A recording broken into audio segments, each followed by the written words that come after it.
Amigos, bienvenidos a Puntos de Vista. Les saluda Eliezer Hernández. Ahora nos conectamos como cada mañana con Clase 91.5 FM, la emisora perfecta del estado de Aragua, también con Ciudad 106.1 FM en los Altos Mirandinos y Tropical 100.1 FM en Guarenas, Guatire y Barlovento. Recuerden que además de ellos también usted puede tener nuestras conversaciones a través del código QR que ya van a tener en pantalla y descargar la aplicación para iOS o Android y allí tener no solo esta conversación, sino todo lo que hemos conversado con nuestros invitados durante los últimos días acá en Puntos de Vista y la programación regular de Canal I. Vamos a conversar el día de hoy con Eglee González Lobato, ya es experta electoral. Gracias por acompañarnos, por estar con nosotros bien temprano y a pesar de la lluvia.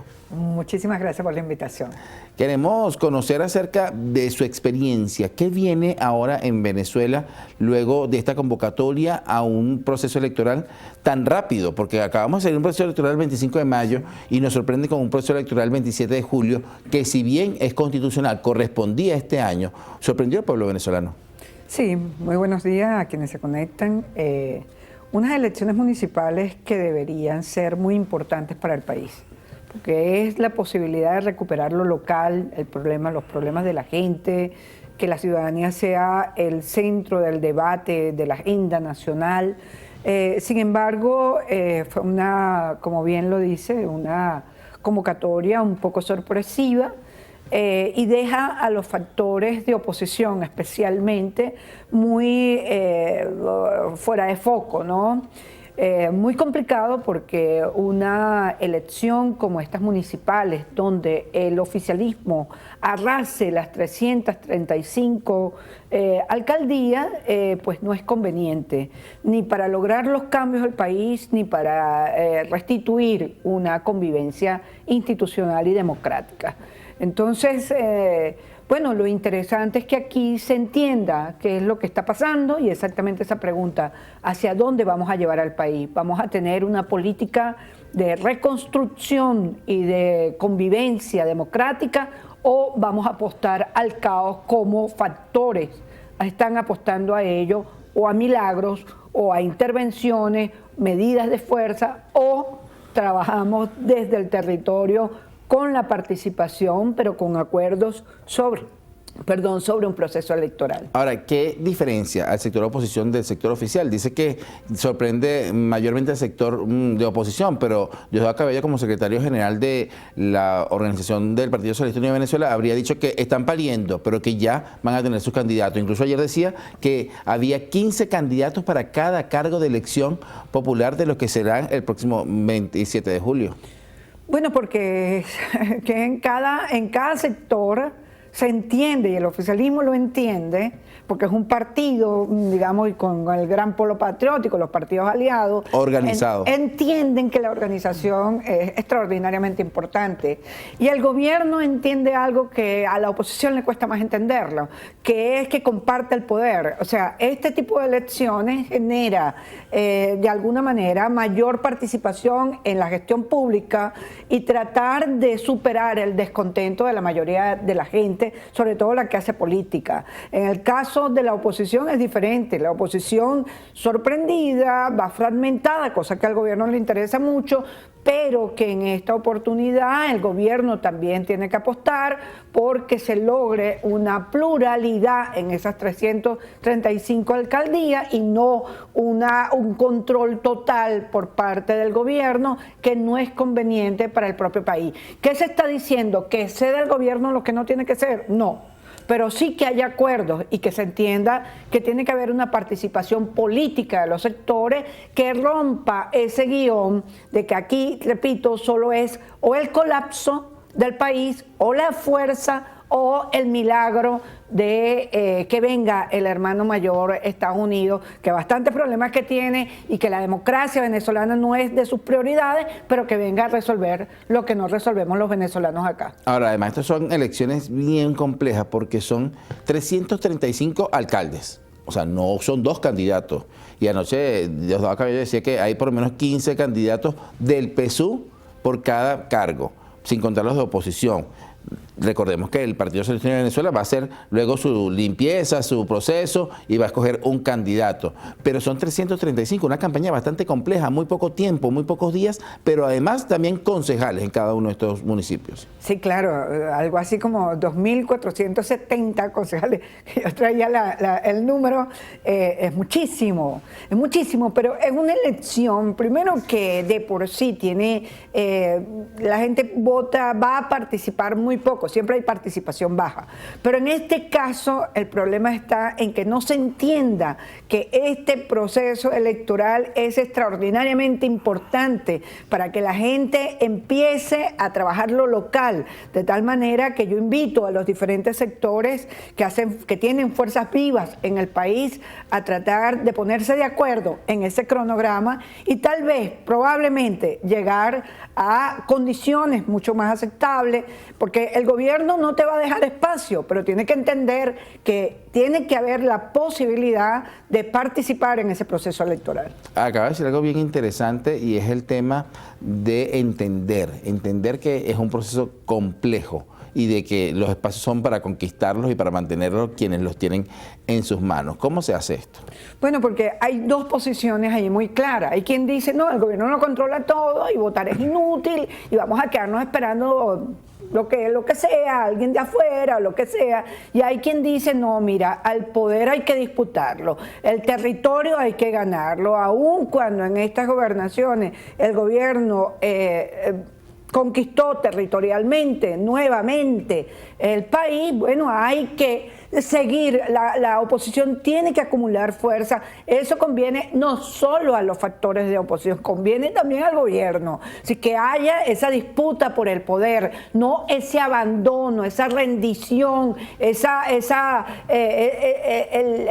lo desacertado de decir que son traidores todos aquellos que piensan que el voto puede significar incluso cómo convivir políticamente entre diferentes. Pero hay sectores de oposición que no están de acuerdo en muchas oportunidades o cuando pierden particularmente con el árbitro electoral. Dicen, bueno, aquí hubo abstención, aquí hubo algo no está claro, no estoy de acuerdo con los votos, pero usted dijo algo hace unos minutos que tiene que ver con el tema de participación. En las últimas elecciones se estima una participación del 40% y estas podrían ser menores. A regreso a la pausa lo conversamos con Eglel González Lobato, experta electoral, este es Punto de Vista, y venimos con más. Bien, continuamos con más de Puntos de Vista, conversando hoy con Eglel González Lobato, experta electoral. Quedamos en la parte anterior acerca de esa participación. Si en el proceso electoral pasado hubo un 40% de participación según las autoridades y muchos se quejaban de no ver personas en cola, ¿qué pudiera pasar en un proceso como este? Bueno, es que por lo general las municipales, las locales, como se les llama, generan poco interés en la participación.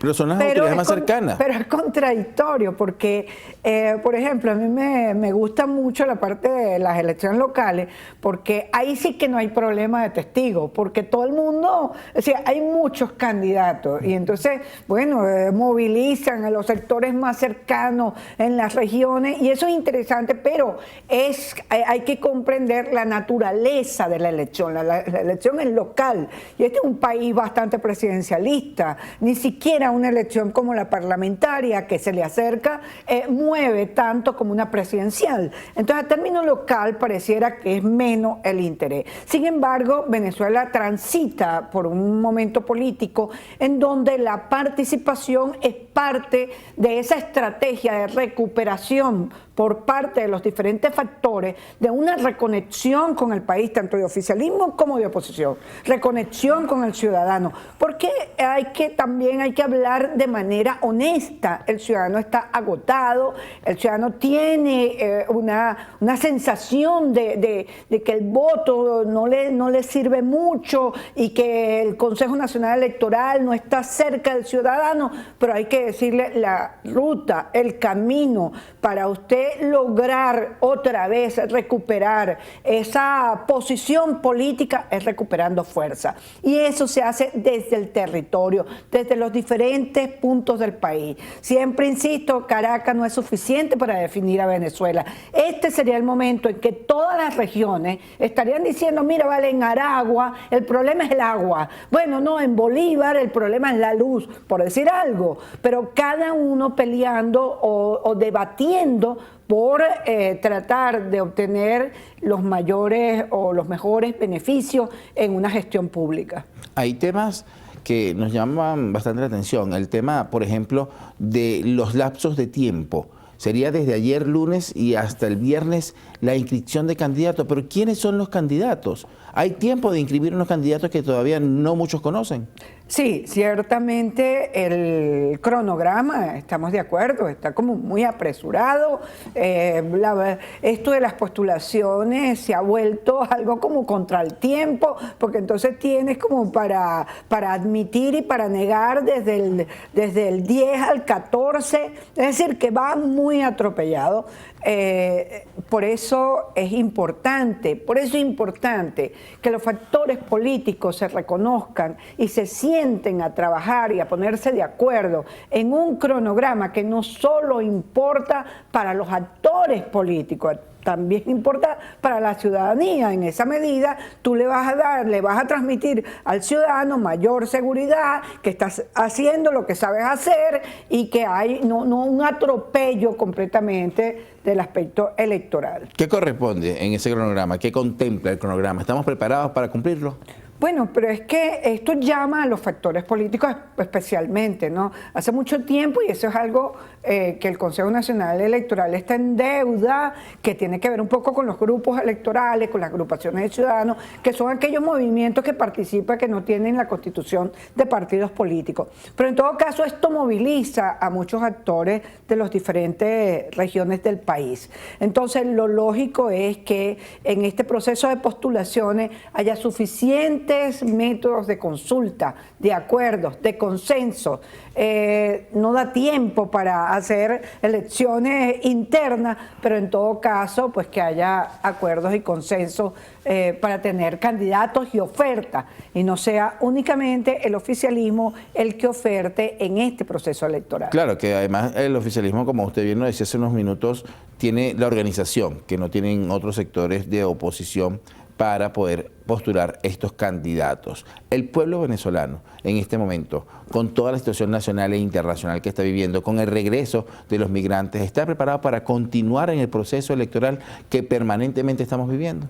Bueno, probablemente haya un desaliento, haya no haya motivación suficiente, pero bueno, de eso se tienen que encargar precisamente quienes están haciendo esa oferta electoral para que voten por ellos y hablarle a la ciudadanía de cuál sería esa gestión que van a hacer, tratar de enviarle mensaje a la ciudadanía un tanto clara, porque el poder, la ciudadanía, hay que rescatarla, ese poder ciudadano hay que rescatarlo. Sí, esa apuesta por el colapso del país, por el abandono de la vía electoral y que haya únicamente una vía de fuerza o una vía extranjera no pareciera conveniente. Ahora, ¿y la confianza en el órgano electoral?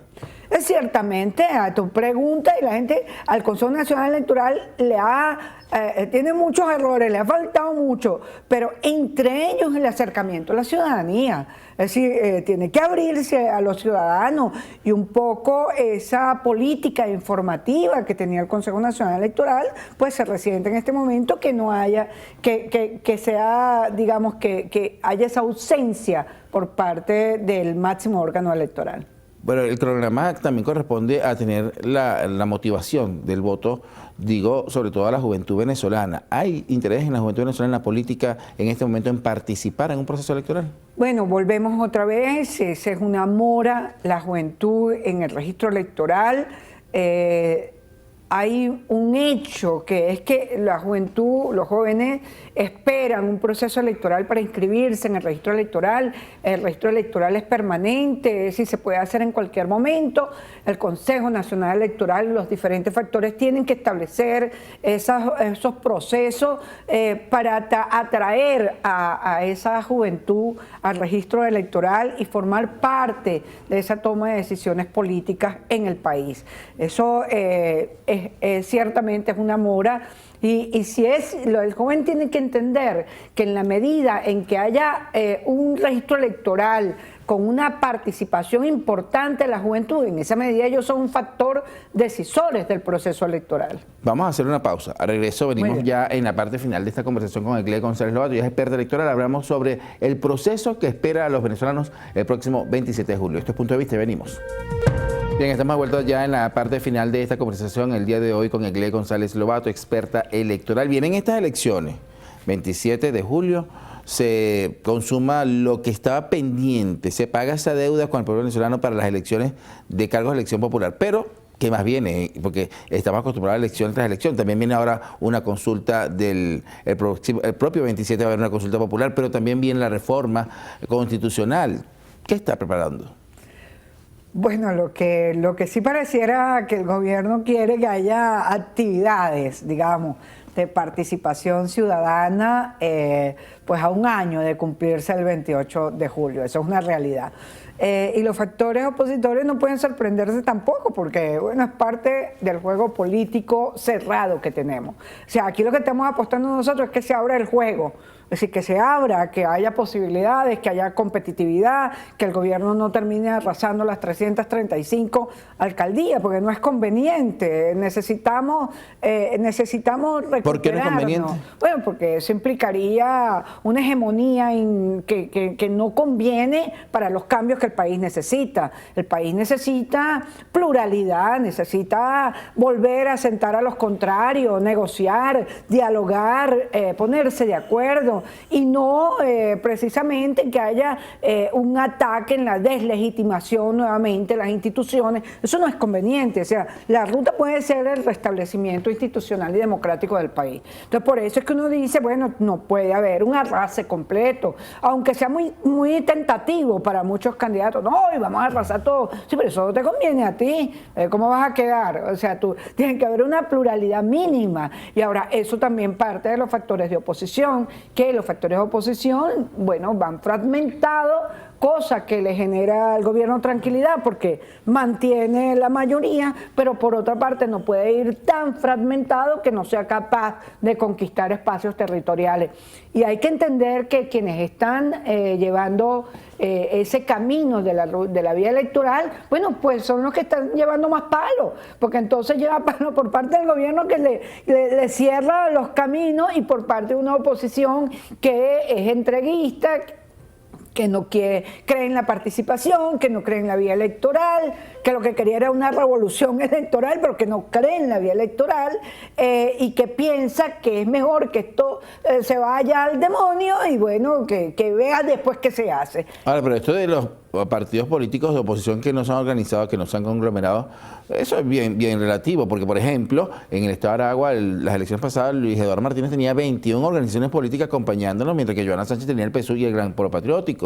Gana Johanna Sánchez, a pesar de que la oposición casi que va unida, porque tenían otros dos candidatos, uno Alianza del Lápiz y otro que era un independiente. Pero no pasó así en Cojedes, donde la oposición fue con un partido nuevo incluso a una reelección y fue la única gobernación que se ganó. Sí, qué interesante eso que estás diciendo, porque una elección local, municipal, uno de los aspectos más interesantes, y pueden buscarlo en las anteriores, en las últimas, bueno, uno de los aspectos más importantes son la cantidad de alianzas que se logran hacer. Es muy diferente el comportamiento político, el comportamiento de los actores políticos en las regiones que aquí en Caracas. Es decir, cuando aquí en Caracas hay partidos que no se quieren ni ver y se tuercen los ojos y no se sienten, bueno, eso en las regiones no ocurre. Y eso es muy interesante, la capacidad de hacer alianza.